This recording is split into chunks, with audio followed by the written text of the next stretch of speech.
All right, jumping right in. Today's deep dive is, well, it's a heavy one. We're looking at the DRC, the Democratic Republic of Congo, and Rwanda, Ooh, yeah. and specifically some excerpts from in-lib text. And, you know, it's a tough situation. And the thing that really struck me is how Rwanda is trying to keep a lid on things, but the mounting death toll of their own soldiers is making that almost impossible. Yeah, I mean, this has been going on for years now, right? This conflict. Right. And a lot of it's been, well, hidden, but, the truth has a way of coming out, always does. Okay, so can you kind of set the stage here for our listener? What is going on in the DRC? What's the background of all this? Well, the DRC has been unstable, I mean, really unstable for decades.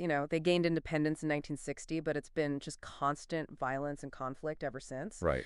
And you have all these armed groups fighting for power, for control, especially in the east, Uh-huh. which is where all the valuable minerals are. It's really a mess. A lot of internal conflicts, a lot of outside interests all tangled up together. And Rwanda's position is that they're staying out of it. Oh, absolutely. President Kagame, he's been very clear about that. Yeah, okay. Even accusing the West of meddling in African affairs. Says there are no Rwandan troops in the DRC. But these in-limbed text excerpts, they tell a different story. Oh, yeah, they really do. You've got UN reports, you've got intelligence data, even sources from The Guardian, all contradicting that official line.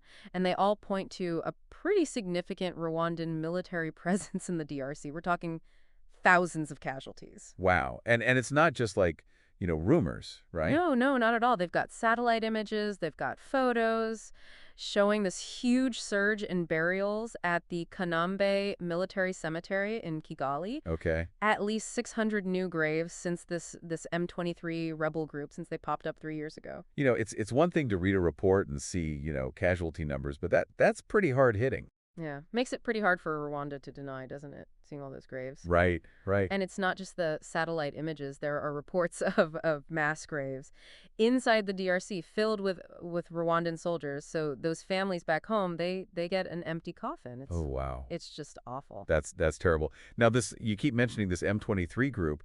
Who are they, and what's their role in all this? So the M23, they're a rebel group, and they feel very successful. Okay. I mean, they've taken huge chunks of territory in eastern DRC.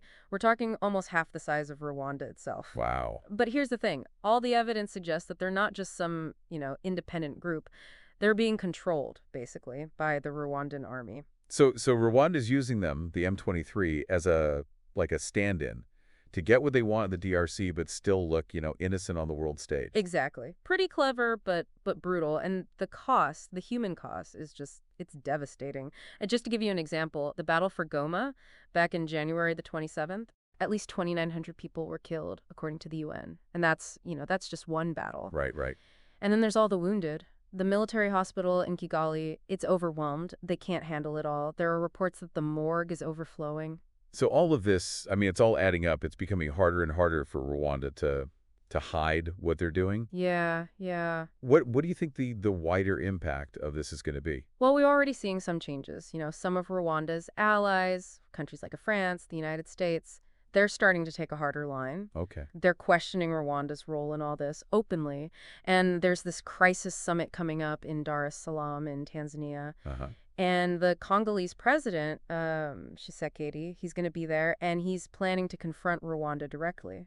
So things are heating up. Oh, yeah. The stakes they're really high. They've really been pushing this image of themselves as, peacekeepers, Right. regional leaders. But all this, it really undermines that. It's a complicated situation. Very complicated. So if we can kind of pull all this together for our listener, what do you see as the long-term implications of this? It's easy to get caught up in the politics, in the strategy, but this is about people, real people, families who are grieving, who have lost sons and daughters in a conflict that their own government says isn't even happening. Right, right. And it's about the future of the DRC, the whole region. It's teetering on the brink. It is. It really is. And as long as those numbers keep going up, the world's going to have to pay attention.